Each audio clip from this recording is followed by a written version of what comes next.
Hey everybody, we're having another episode of A Colonist and a Brit Get Along with my friend Kizza over in the UK. How you doing, Kizza? I'm doing well, thanks. Yourself? Not bad. Just got finished doing the prep work for a big video I'm working on. I say big, but it's just my Oh, next Eunuch Corner Club where just I come up with an idea and a topic and basically record myself talking about it for like an hour and then cut it down. But yeah, I can't wait. I should have that done editing and up by tomorrow or the next day.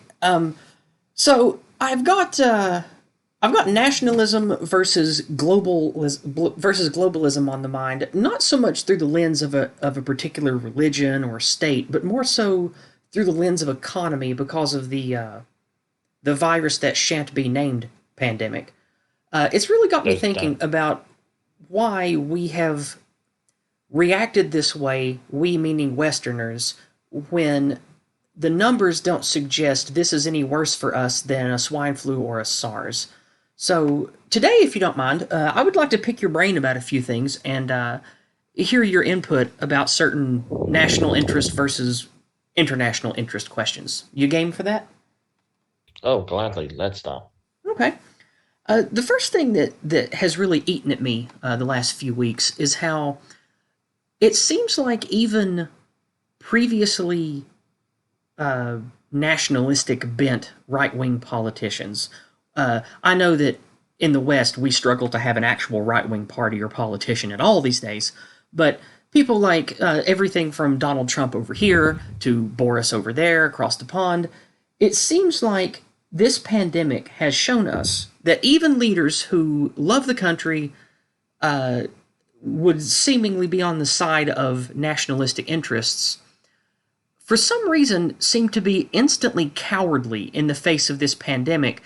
And I know that Donald Trump and Boris himself, they didn't by executive decree cause lockdowns and stuff across the nation. I know that it was local governments and pieces of parliament, that kind of thing, that have caused the lockdown.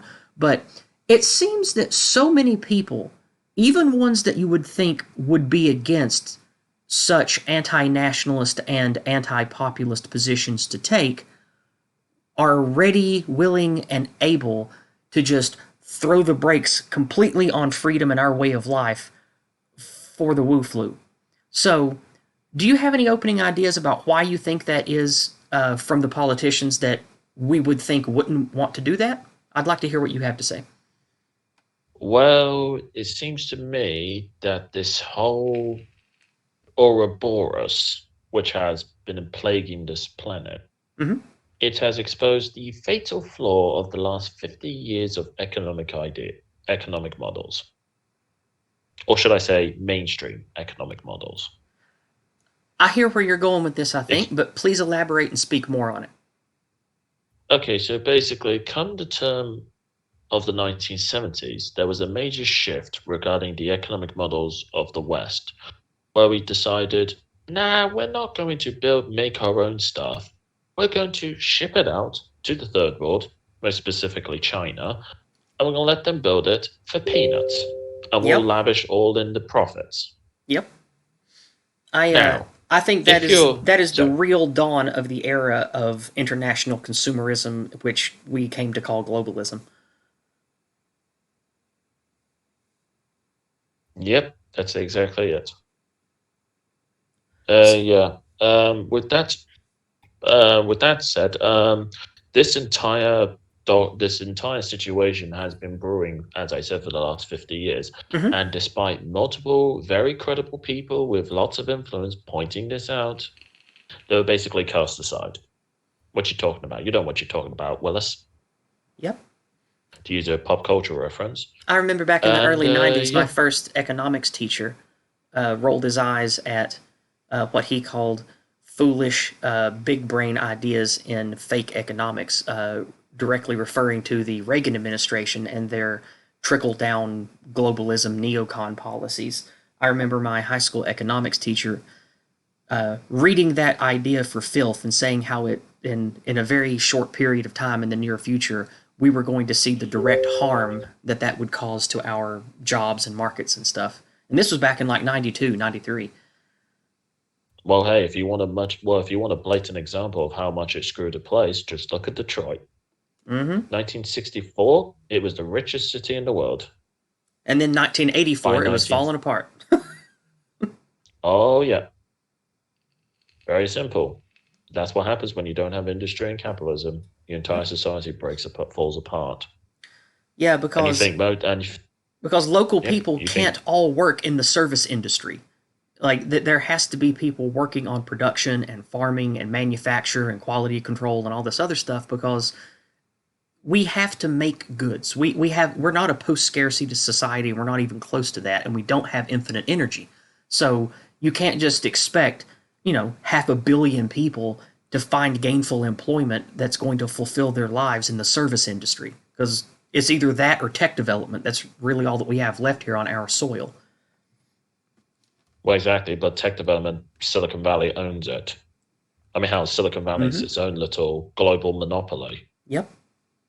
Because that's not just And an we've already American seen how, dominance. That's a global dominance that Silicon Valley has. ex- oh, exactly. I mean, geez, if Silicon Valley was wiped off the map tomorrow, not endorsing, No. YouTube, please do not demonetize Yeah, we don't endorse YouTube. violence or aggressive acts of any kind on this channel. No, no, no, no, no. Of course not. Hopefully, the algorithm will be smart enough to realize that. I hope so. But if Silicon Valley were to, let's say, be hit by an earthquake, the entire Western world would be screwed. Well, even large chunks of the world will be screwed in terms of telecommunications. Because so much of the And you think monitoring it's and constant security updating networks out of Silicon Valley. yeah, yep, and that's what happens. I mean, it's great to have such a huge hub like that, but it's also a double-edged sword because of Definitely. it So because of going back how to my that. question when you started talking Yeah. about this, tie that into why you think we have seen what we've seen in the last 4 months from our leadership when this response was not taken for SARS or swine flu. Well, I think it's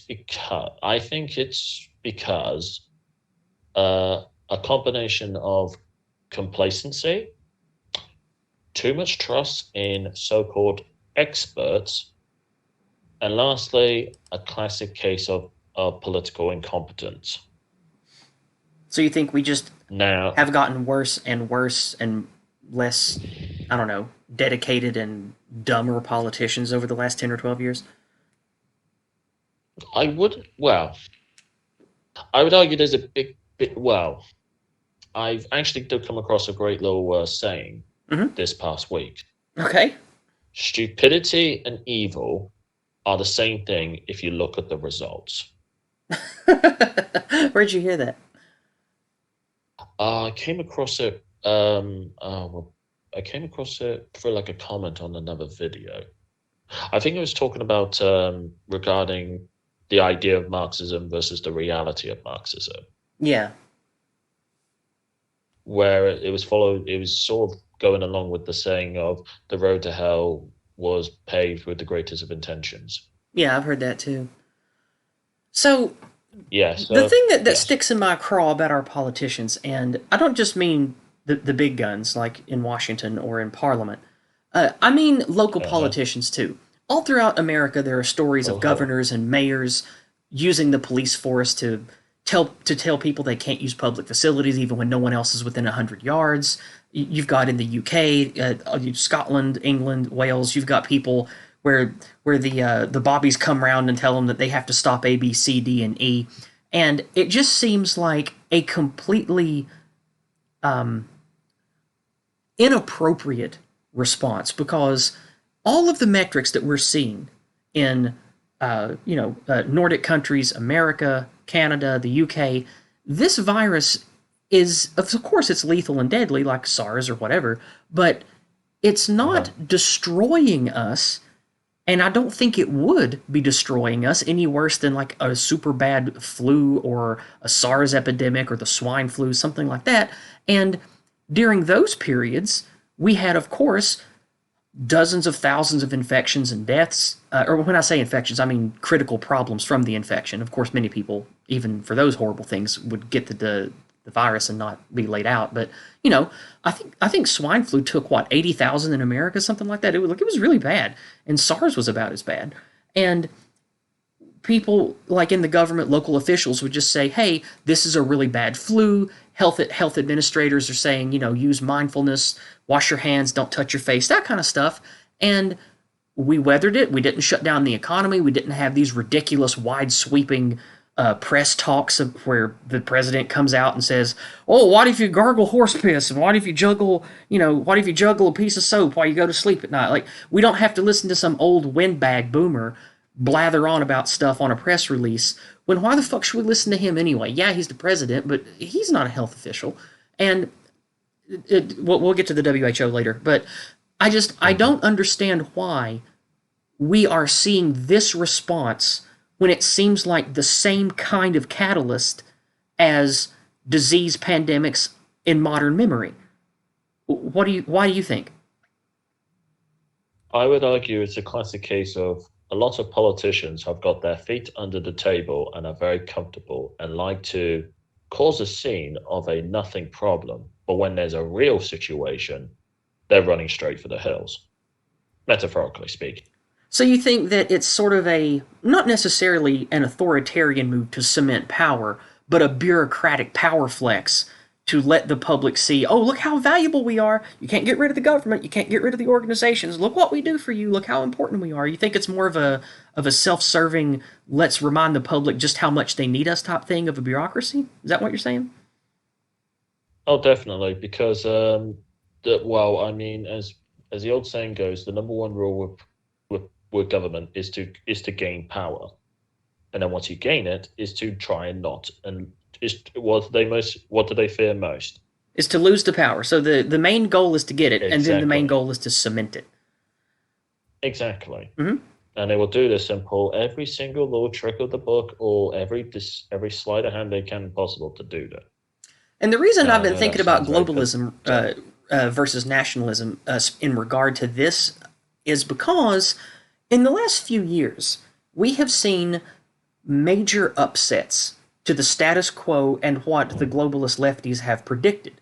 And I don't even want to say lefties, because globalism is kind of its own thing outside of political sway. It's just they happen to be... I prefer traitors. Yeah. I prefer the term traitors. Yeah.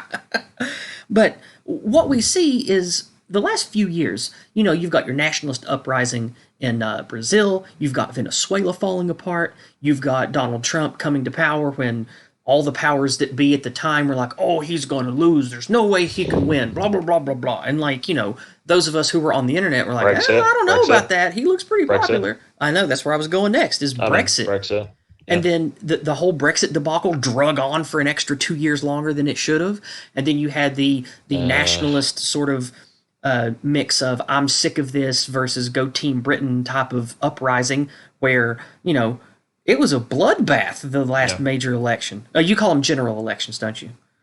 Like it was... yeah. It was an absolute bloodbath. The Tories just crushed. I wouldn't call it a bloodbath. Really? To be honest, no. To be honest, I consider the last election a complete joke. But the numbers that I saw on it and the news I read about it said that there hadn't been a Tory victory like that or a Labour defeat like that in decades. Yeah, but here's the thing. Sure, Labour had the worst quote-unquote defeat since the mid-30s. But here's the thing. Mm-hmm. If you take into account the context of the voting, as well as the climate of the voting, it wasn't really a true representation of what people were actually thinking. Okay, well, for what I'm saying right now, that doesn't really matter. So put a pin in that. What I'm saying is, in the last 3 or 4 years, people who are heavily invested in sort of the soft authoritarian control of the Western governments, the Western corporate global structure, that kind of stuff. Not particularly political, but does seem to, speak lip service to leftism these days, but whatever. That seems to have, maybe they have had their cages rattled to a point to where they're worried if they don't take some kind of overt measure to cement their power, they're going to lose it and their ivory tower is going to topple. Like, I'm starting to think that's the whole reason that Western governments and corporations have reacted the way they have to this pandemic. What do you think? Do you think I'm right about that? You definitely hit the nail on the head in that aspect. But going back with, let's say, a good example, the Brexit Mm-hmm. fiasco, Yeah. that one decision pretty much summed up the entire mentality of large chunks of the media and the politicians in general. Was what? Like The public is it's too stupid for their own good or something?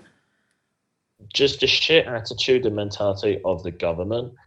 And just when the results came in, and even today, you see so many people effectively crying about the entire result. I'm just like, seriously, guys, grow up. You're fully fledged, you're fully grown adults. Seriously, grow up. And honestly, how much different is regular English or Scottish life going to be post Brexit? Not a lot for the regular person's going to Well, change. I mean, it's of course the economy's going to hiccup. There's going to be some things that shift, but you're still going to be living basically the same as you were. So it's not like whether you won yeah. or lost, your life is going to all of a sudden be in upheaval and it's like you're thrown into another country or something. That's ridiculous. No, but the problem is that it's a bit like how do I put this? I'm trying to think of what the example is. It's a bit like how the spoiled kid is getting everything, and obviously all the peasantries are just waiting on the outside, just waiting. And as soon as he comes out and tells about how great he is, he literally gets caked in mud, and his entire image is destroyed. Okay. And literally, in the political sense, Brexit gave the quote unquote establishment Mm-hmm. a bloody nose, and they Yeah. have not recovered from the shock. And you think that And ties in it's directly to what's been happening with this pandemic nonsense the last few months? well, yes, because me, and obviously I'm saying this with elements of hindsight and also a little bit of ignorance as well. But the Sure. moment, and for me, when it comes to viral pandemics, you affected you what I would expect a government, quote unquote, and I'm not any sort of status Mm-hmm. or authoritarian individual, Mm-hmm. but I would expect the state to treat it as a worst case scenario and just go absolute overkill in trying to prevent it from reaching your shores, as in complete ban on all international travel, Yeah, termination of trade, but that's not what we go saw. absolute overkill. We saw No, hug a but of course Chinaman. not. We saw go to Chinatown and have That was lunch. it. We saw don't be a bigot. Yeah, And that's where the whole eat the bat bigot meme came from. So it's of course.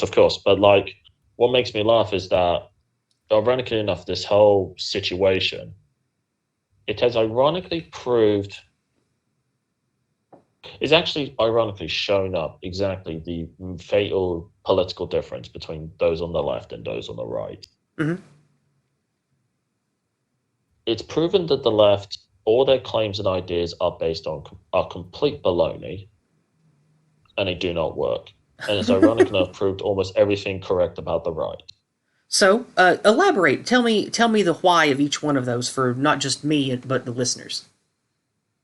Okay, so for example, in terms of why it was so bad for the left, well, firstly of all, this whole idea of diversity is our strength.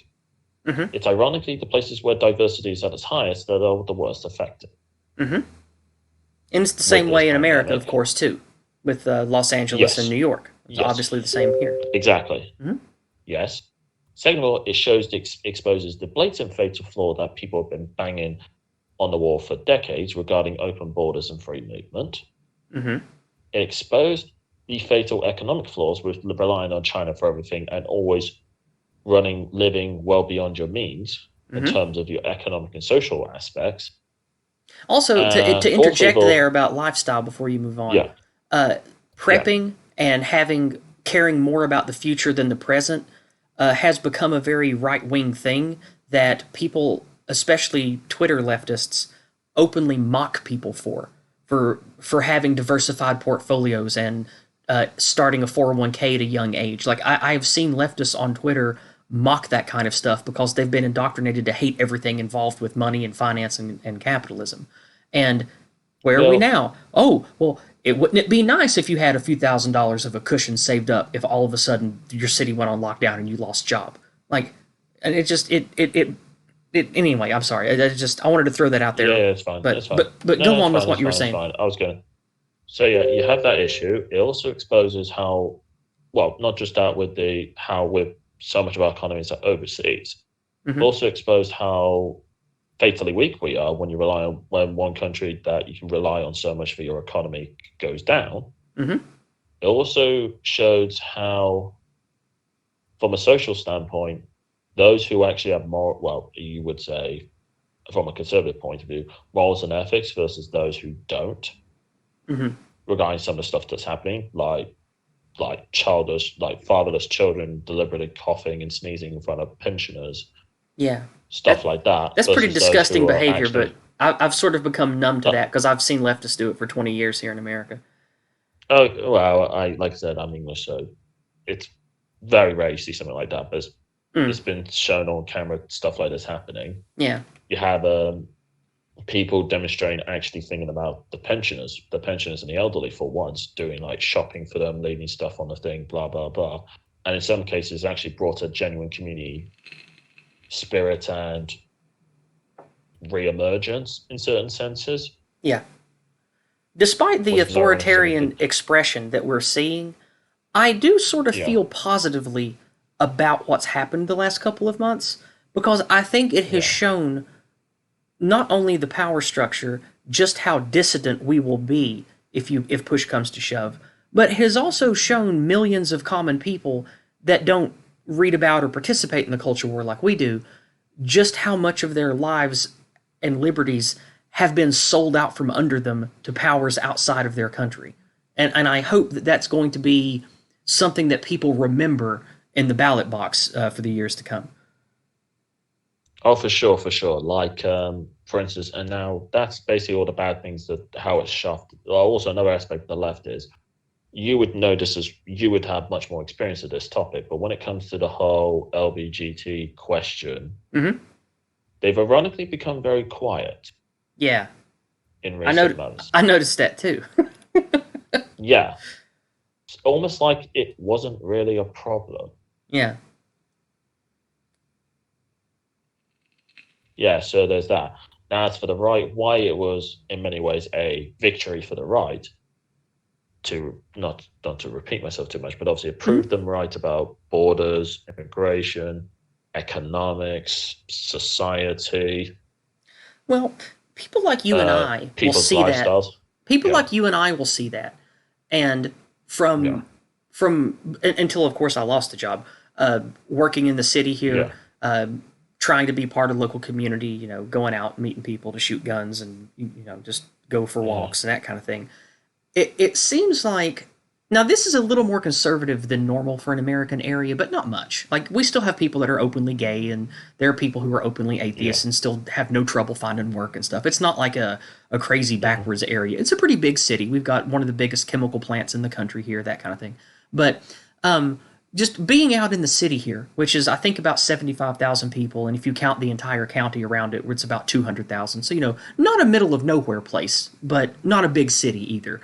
And the general feel that I get from people when I hear them talking about Corona and lockdown and all this stuff is they feel like it's silly and a ridiculous government overreaction, and that we should all just go to work but wear a mask and take extra care to wash our hands, just like we did during swine flu, just like we did during SARS. And I think that if that is a good representation of what normal Americans think about stuff, I kind of think that the Democratic Party in America is going to have their clock cleaned come election season this fall. That's what I'm thinking anyway. Possibly, yes, but like for me, like when the whole thing was starting to kick off back in January and February, Mm-hmm. I was just thinking to myself, because considering my work, we employ 3,500 people. We're all working pretty close to each other. Mm-hmm. And the thing is, it has been known if a bug goes around, it can easily take out an entire area. In which case, the entire place I work at Mm-hmm. can't run Mm-hmm. straight. It just cannot run. So I mean, it also was quite hilarious how this well when this whole thing was kicking off, the genuine belief, I will put it, was that it attacked those who were generally those who were much older, those who were diabetic, and so on and so forth. Well, they account for most of And the it kind of makes me deaths, laugh. but that doesn't mean that it won't knock someone Yeah. out of work for 2 or 3 weeks of any age. Oh no, for sure, for Right. sure, for sure. But they Yeah. were the high risk individuals. Right. Now, what kind of made me laugh was, and a lot of people were thinking the same things and saying the same things, was from a company perspective, where was the logic of keeping people who were in their 50s and 60s, some maybe even diabetic at that age, along with 20-year-olds, people in Yeah. their 20s? Yeah, and that's what I mean. A lot of businesses, they allow people to work from home when you work in tech or you work in research and development or quality control or whatever. Service or service. Yeah, you can do a lot of that Yeah, stuff remotely, or you can go into your building and they just have people's offices or whatever cordoned off. Because that happens a lot in America yeah, too, is where you'll go in and they'll have, okay, well, only 30% of the people are going to work at the building. Unfortunately, 20% of you are going to have to be laid off, and the other 60% have to, or the other 50% have to work from home or yeah, whatever. yeah, But the see, I don't have a yeah, problem with that. That's just being smart. It's yeah, looking at what's in front of you, and then it's up to individuals to willfully engage in the protocols that they believe will be the safest and the most profitable for them and theirs. The problem that I have with this is big mother government stepping in and putting her foot down, and local authorities being absolute bell-ends to regular people trying to have regular lives. That's what to yeah, me is just absolutely egregious and really surprising, because despite the hullabaloo that came out of China, the numbers that we're seeing happen aren't really any worse than SARS and swine flu, and yet the powers that be are continuing to act like it's so much worse, which I don't get. Well, I think for me, from now, this is just going off, well, from my understanding, this whole, I'm just going to call it Ouroboros because I'm not sure if the algorithm has Sure. clocked onto it. Well, it's fine. I mean, I'm not But from what monetized I anyway, understand, so it's fine. no, I just like to say Ouroboros because no, I don't think anyone else I know who's mentioned this has used that yet. Well, sure, go ahead. But It's a nice word. I like the word. I think, well, if you play the Resident Evil games, you'll understand what it is. But what I do find what I think was the more scary aspect, and a few people have touched on this before, Uh huh. is that it's from a symptoms perspective, it's no different. There's very little difference to the flu. Right. Until you Now, start having major loss of air and lung involvement, and then you hit the floor. yeah, so it's something similar to the flu. Now I know a lot of people are trying to pass off, oh, it's just the flu, it's just the flu. I'm like, Well, it's not no, just the people flu. should be It's legit. like a flu.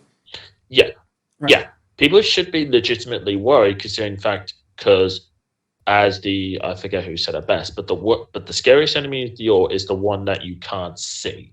Right.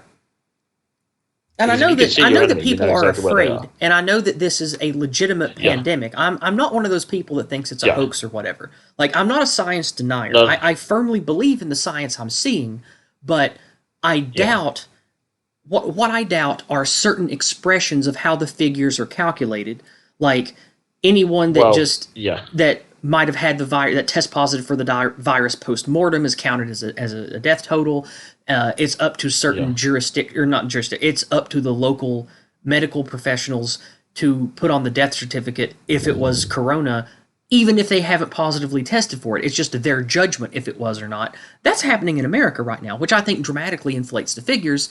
But at the same time, we don't really know how much of that is going to be over the true amount or under the true amount, because there's a lack of testing kits. So a lot of it's still up in the air yeah. right That's now. true. Yeah, But if you just look at the bodies stacked, right? If you just look at the yeah, bodies being stacked, if 100% of them are corona, this is still not much worse than the swine flu. So I don't understand how someone can look at that basic concept in government, or local government or whatever, and say, okay, well, this justifies destroying our economy for another month.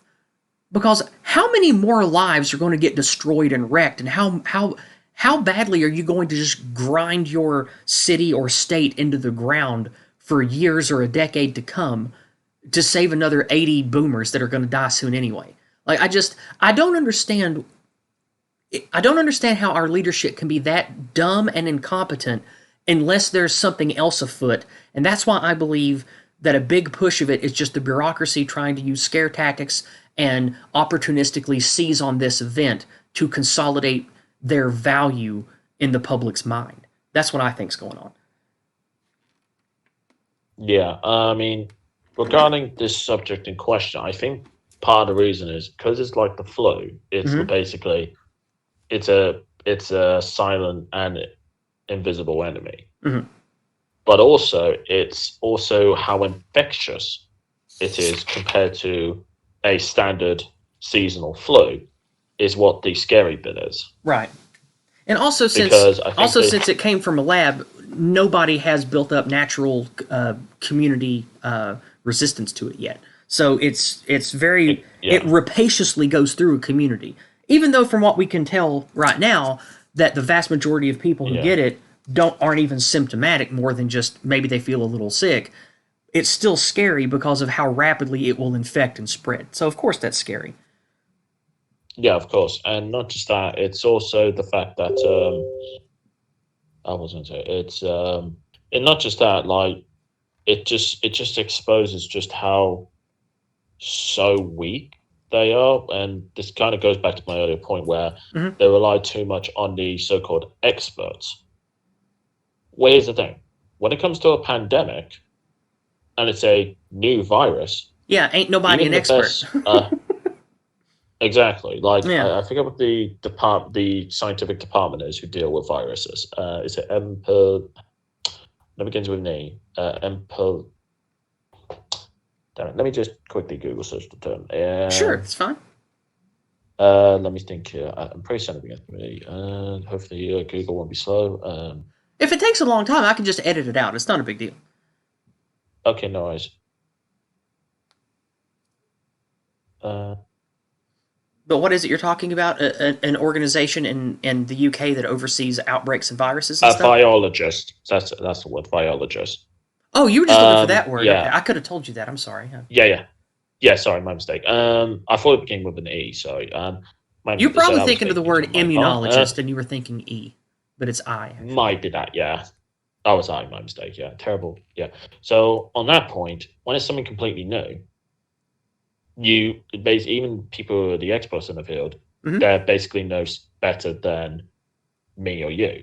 Yeah, But what kind of annoys me is if given that we've had histories of various types of infectious diseases coming out of various parts of the world, why what really annoys me is why didn't they treat it in the most as if it was the worst type of virus it could possibly be, and just basically just go absolute overkill and shutting everything down. yeah, Not to say that's with the economy, but like shutting travel, right. shutting international trade, Because just basically trying in to the contain it like UK, in crazy. Australia, in Canada, we had officials in February talking about this unknown dangerous super virus. Yet the airports stayed open and the borders stayed open. Yeah. It's like it's like Well, hell, UK they're still open now. yeah, I know exactly. And in America, it's largely that way too. It's the same way in Canada and Australia. Like you would think if like this is why it leads people like me down a very conspiratorial path is because if they say one thing and you think they believe it, their actions don't match what they say they think. But if they really did believe that, they would take actions A, B, and C, but they're not. It's a Well, discongruency that seems to be happening on such a scale on top of the other edge of that sword, which is the WHO trying to cement power, using racist and bigoted attacks on people to try to make it sound, to absolve China or whatever. And then you've got, Susan WikiWiki in charge of YouTube saying, oh, well, we're only going to allow authoritative voices for this outbreak and all that. When the WHO, if anything, has proven that it can't be trusted as an authoritative voice, even from its own conflicting info it puts out. And at the same time, you have Twitter and Facebook and YouTube all coming down hard on any dissident voice, even from professionals. Like those two guys that ran their own clinic in California. Did you hear about that? About them getting scrubbed from the internet? Did you hear that? I didn't hear about that, but I Just know just a The Epoch Times' documentary has been flagged for fake news well, on social yeah, but media. I mean that's par for the course for Yeah. brand new quasi news organizations like that. And to be fair, stuff like Epoch Times, it's more news entertainment like Infowars. Not to say they don't say true stuff sometimes. I'm just Well, saying. I mean, well, I mean, considering how they went into massive amounts of data from China, they were talking Hmm. about the researchers who were involved, Yeah, of various course they got people scrubbed, in the and that's another field. thing. Like, Yeah, not it's not that authoritative voices are the ones prioritized. It's that they go out of their way to crush and scrub clean people that are of dissenting narrative. And here's the reason I bring it up is, yeah. for example, the other side of the sword, the other edge of the sword that bothers me is the censorship side. The There were Don't really two start on guys, or the maybe topic. three guys, I don't remember exactly, two or three guys that ran an urgent care clinic in California. I don't remember the city, Yep. but they they made a video that went viral. It got like 5 or 6 million views in just a day or two, Yeah. where they were talking to local reporters. It was a room full. I don't remember how many, but it wasn't a huge event. It was just like, a room full of a few reporters for local TV, and these two guys talking about what's going on with the outbreak at their clinic. And they said, from the data that we're getting and from how many people test positive, this doesn't seem like something that warrants such a lockdown and a cessation of business and trade and travel, because a third of our population in our test group is testing positive for the markers, and our clinic has so many people that come through it. It's only like 0.3% that actually pass from it, and 80 some percent of those already had underlying conditions that were making them at great risk to die if they caught anything, whether it was a regular flu or whatever. And they were just merely questioning. They weren't calling anybody out. They weren't using ugly language. And one of them even sounded openly gay, which for California that's pretty common. But like, these weren't Yeah. crazy crackpot dissident right wingers. These weren't book beating anti science nut jobs. These sounded like regular Californians who worked running a clinic, who both had health service professional degrees and careers, just asking questions and saying to these reporters who asked them questions, yes, it does beg the question of why the lockdown and why this. And one day after their video went viral, YouTube scrubbed it. It's gone. You can't find it. Yeah. And the messed up thing Well, is that's happening to a lot of videos of people that are doctors and nurses and stuff questioning the narrative. So when you have the politicians not using not making the decisions that they should have been making if they really believed it, on top of the censorship following the narrative and trying to make China look good, it really sends me down a conspiratorial path of where is all this connected at the top and who's making these calls and why. So that's what my brain has been churning on the last few weeks. I can't leave it alone. I keep thinking about it. well, it's natural to think that. I mean, I found the people in question you were talking about. It was Dr. Dan Erickson and Yeah, that was Dr. them. Artin Hmm. I'm Masihi, pretty sure it was I in think Southern that's how you pronounce California. I it. think it was like L.A. or Yeah, San Fran or something. they're both from California. Yeah, Yeah, but and I think they either owned or operated some urgent care clinic or something, and they were seeing a lot of people yeah, come in, of course, for the virus. yeah, But yeah, it was just yeah. there are videos It about is. them that you can find, but YouTube went straight to the source of the viral video and just scrubbed it. Just nobody got a strike, nobody got a warning, nobody got an email. It was just scrubbed from reality. And then Facebook did the same, and now people that try to share it and bring it up, they don't get banned, they don't get flagged. It just gets a memory hold and it's gone. And Facebook and Twitter and YouTube just delete it. So it's like it really makes me wonder the big picture why this is all happening. It really puts me in a very conspiratorial place about our leadership and makes me really doubt them. And even right wing Yeah, ones. This is not a left wing right wing thing. This is more of a control censorship big government thing that really makes me antsy about this whole thing. yeah. I mean, yeah. I mean, my case. I mean, I hate to bring up more quotes from films and series, but It's the okay. line from Game of Thrones where he says, "Cutting a man's tongue out doesn't prove him to be a liar. It just proves that you're scared of what he has to say." Yeah. And I think, Now, and that kind of goes ultimately, back to to what an I was average, saying earlier about the power yeah, structure being really worried with how much they've seen their ivory tower on its last legs in the last few years, or at least it's threatened. I don't know if it's on its last legs or not, but yeah. Uh, I mean, on that, what kind of? I mean, to be honest, I think whenever this whole thing is over, I mean, I mean, one of the most ridiculous things I did read. I'm not sure if you came across this. mm-hmm, There was apparently a study from Oxford, from my local city, mm-hmm. that claimed that around a large chunk of the population were already infected but didn't know it. Yep, it's like that here too. There are studies that say that here too. Yeah. Now, part of the reason this idea has come about is because a lot of people, well, I think I'm not sure if this is most likely through social media, but there's been a trend where people were saying they felt flu-like symptoms around December, January. Yeah, Well, me around too. December, January Because time. I worked with the public, right? But Like I was a medical driver, yeah, and there in January for like 2 or 3 weeks, I felt like shit every day. It wasn't like I had a flu and my bones and joints hurt, but it was like I had a mix of a crippling cold and a flu for like 3 weeks. And I think that I probably had the corona. That's probably what I had. Just like a lot of people probably got it, and just they just felt like, well, I feel like crap, but that's normal. It's like it's flu season, and they just went about their day, and that was that. yeah. I mean, my case, I mean, I did have a chest infection that bugged me for like 2 weeks. And I remember people joking, "Oh, you perhaps got infected." I'm like, "Nah, I definitely have not. Nah, and I'm literally thinking back, I definitely didn't catch it because working in a place where I could effectively infect 3,500 people. Mm-hmm. No one who I was working around was sick within those 2 weeks. Yeah. So I'm pretty certain it was a regular chest infection. Yeah. Well, working in medical, people that that I was around were sick all the time because that's just normal. Oh, for sure, for sure. But also, I mean, this whole fiasco regarding PPE does kind of make me laugh. Yeah. It's like, well, what kind of annoys me with this whole thing is I'm not sure if you've seen that TED talk with Bill Gates from, I think it's 2015.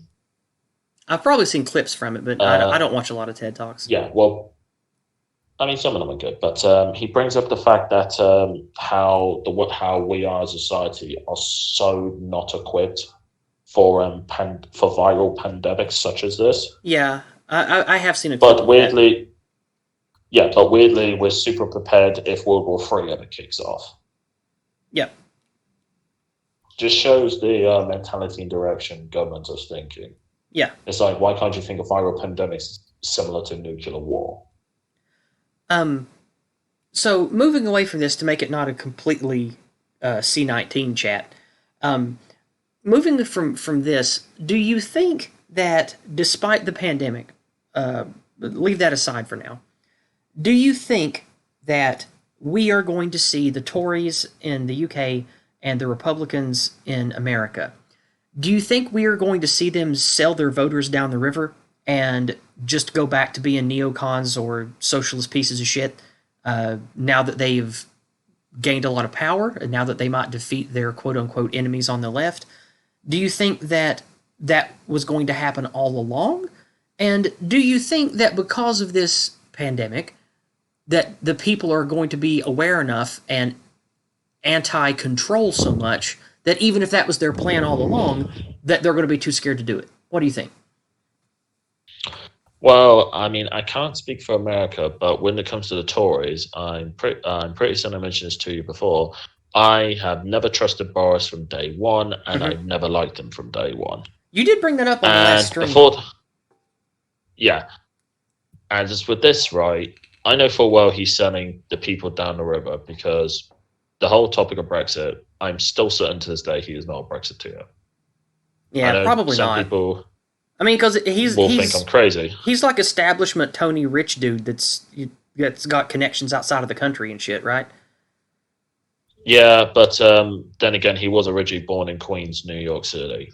Okay. So So who knows? All right. So on that point, second of all, he's still pushing terrible stuff which nobody wants, like HS2, which is a complete waste of money and has no point. He's still going along. He still gave into Huawei with the 5G deal, God, I which know was that really made me freaking so mad. stupid. I couldn't believe that he supported that. That's just retarded. It's like, yeah, Yeah, and go ahead and give China a backdoor into your nation's entire data exchange. That's certainly not going to come back well, to bite you in the ass later, dumbass. well, yeah, but it's like even HS2, China has plenty of involvement with that as well. It's just like, Boris, if you claim to be pro-British and all that, why the hell are you getting on your knees for China? To put Yeah. it in the most politest context. Why are you sucking their egg Like, roll? well, for those who are Americans, to give you a very blatant example of this, could you imagine if someone like Reagan got on his knees for the USSR when it came to telecommunications? Yeah, it would have been ridiculous. Literally, like he would have been walk. He would be. I would not be surprised if the iconic scene from Independence Day did not happen. If that was the case. Well, I Yeah. asked you a So question that led us down more than a half an hour path of yeah. discussion. In this So yeah. nebula of topics, is there a Yeah. question you have for me and about America, or is there an idea that you want us to chew on in this nebula of topics before we wrap up? Because we can still do another 15 or 20 Okay. minutes. Okay. Regarding the topic of nationalism versus globalism, how do you think Trump has fared in regards to establish much more? I would call it national capitalism in regards to the United States. I think there has been some good, but I believe that he has had a lot of failures, and it has really made me doubt how genuine he was, which I didn't believe that he was ever genuine because I have known Donald Trump a long time because I've lived in America my entire life. Donald Trump is a showman, and I only trust one thing about Donald Trump, and that is he loves Donald Trump and his own name. And I believe that he would have said almost anything to get elected and to beat Hillary. He would have promised us that he would have proven the moon was made of cheese if he thought that would have made people love him. So, on the one hand, I'm not really that surprised to see how he's been wishy-washy or directly counter to his America First, let's end immigration and build the wall shit. I'm not really surprised. But on the other hand, he does seem to genuinely love America as much as, a lying, egotistical piece of shit can.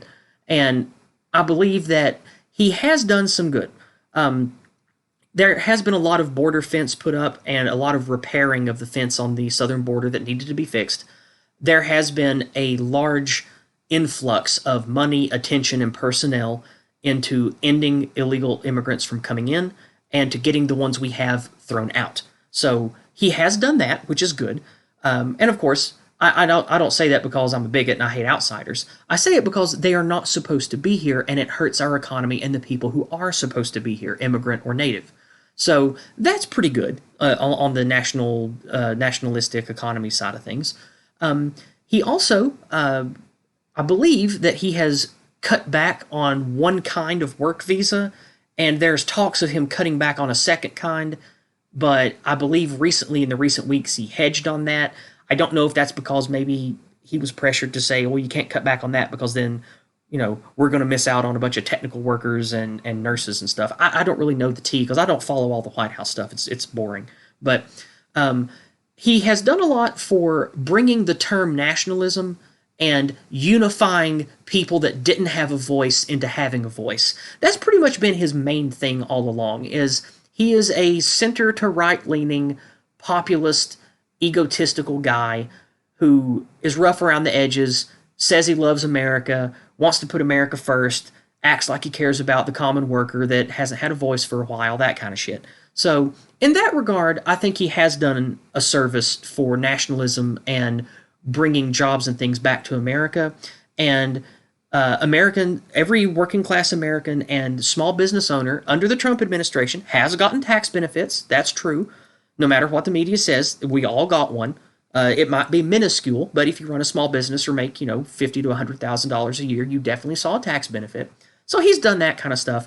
And then there's a laundry list of things that he has either suggested are a good idea or put into the works that hasn't come to fruition yet that may or may not be good for bringing manufacturing jobs back to America, even more than we were already seeing before the horrible pandemic that wrecked the economy. So, in general, I am happy with some of the good he's done, but I feel like his natural disingenuous nature makes me worry that if he gets another term, it might not be as great as people think it's going to be for the country and for bringing nationalistic economic practices back to America. But I am hopeful, however. I am hopeful. So, any questions or follow up on that?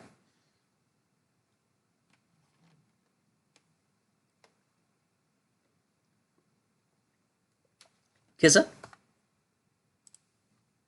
Oh, Kizza. sorry. Sorry, I was on mute. Yeah. Any So a questions or follow-up follow up on that? question. Yeah, sorry. The follow-up question I was going to ask was, in regards to the wall, the border wall, has there actually been more construction on the wall? Because I've been hearing Yes. conflicting information regarding that. Okay, there No. definitely has. Okay. There is Yeah. okay. This is the way that the media lies. When it's convenient for Okay. them, they say it's not a wall. When it's convenient to attack him, a fence is a wall. There are hundreds of miles of border that need to have their fences repaired, their defenses repaired, or new ones put up. And in areas that have become heavily trafficked areas, there have been new fences added. So it is absolutely true that he has used his power from the seat of the presidency to build more border than we had and to improve and update the border that was already there. That is actually been in the works for the last year or so. That is happening. Okay, sure thing. Yeah, which of course I think is good because you don't want to have, first of all, you don't want to have the ability for people to just waltz into your country when you have shitty laws like we do that doesn't let you, that make it really hard to get rid of them. And number two, the more overt effort that we as a country as a whole put into shoring up our borders, it sends a good message to the rest of the world of, hey, stop coming here. We want it to end, and we're not going to make it easy on you. So that sends a good message, through the grapevine to the echo of the world that, it's not just easy pickings to come get into America anymore. So hopefully that'll slow down the migrant caravans and all that bullshit. Well, on that point, I mean, I would argue, and I spoke this to a lot of friends across the pond, there is a much more nasty and effective measure that the United States could take, but it would get them in very hot water in terms of the international community. Which is? Well, I wouldn't say have people do this, but let's say you had drones all across the border that followed a very simple policy of bang bang if spotted. Yeah, I mean I don't think that's going to happen anytime soon, and I don't think any country in the West wants to be known as the first one who puts armed drones on kill patrol at their border. I mean, I don't even support that. The only type of enforcement like that I would get behind is non-lethal measures. Things that fire nets, things that fire rubber bullets, drones that chase people and make horrifically loud noises and try to chase them away, that kind of thing. I don't think that an escalation of lethal force to just shoot anyone that comes close to the border, while effective, I think that that's unethical and it's overkill. I don't think that that's necessary. Yeah. Well, as I like to say, you can't spell overkill while also spelling okay. That's true. That's true. That is true. Yeah. Well, But on like that for me, comical note, I think let's wrap it up here. yeah. Okay, sure thing. No worries. So, anything else that you want to add or say before we sign off here? Actually, with the whole issue of what we spoke about to begin with, I do think maybe when this is all over, there might be a realignment in terms of the economic and social models that we currently have I think so too. to basically potentially move away from China and be much more self-reliant I agree, and I in hope that that's regards the to. case. Not because I necessarily want the Chinese people to suffer, but I think this is a good example for nations all around the world to realize, hey, you probably shouldn't rely on 90% of all of your critical goods and medicines to be made halfway around the world, even if it's from a government that you're friendly with. So I just hopefully we'll see No. something good come of that. Well, Well, yeah, as always, but Kizza, like I I have a said, great time I'm very talking to you. skeptical. Oh, oops, I Yeah, didn't mean to cut you off. I yeah. apologize. Please say what you were going to say. I was just going to say I'm highly skeptical of that actually happening because I find all our leaders seem to be very well and truly whipped in when it comes to making tough decisions. I agree, and that's But why I do I try and didn't be say I thought it was optimistic. going to happen. I said I hoped it would. Yeah, I try and be more optimistic. Well, that being said, I look forward to our next topic, which we are going to record right No after worries. this one, but we're going to go ahead and wrap this No worries. segment up. So, No worries. do you want to plug any channel or any project you're working on before we sign off here? When it comes to economics, I highly recommend the video Austrian Economics with Glenn Jacobs. Right, that's the one that you had me Highly watch recommend it. recently, right? Yes, I Yes, it's highly quite good. recommend it to anyone. Then I will put that Yes. in the description of the video so you can click on it Yeah. yourself and go to watch Uh-huh. it. Alrighty, well, we Yeah. will catch you guys next time. And as always, thank you for coming Yeah. to have a chat, Kizza, and peace and profits to everyone. No worries. Yeah. Take care all. Cheers.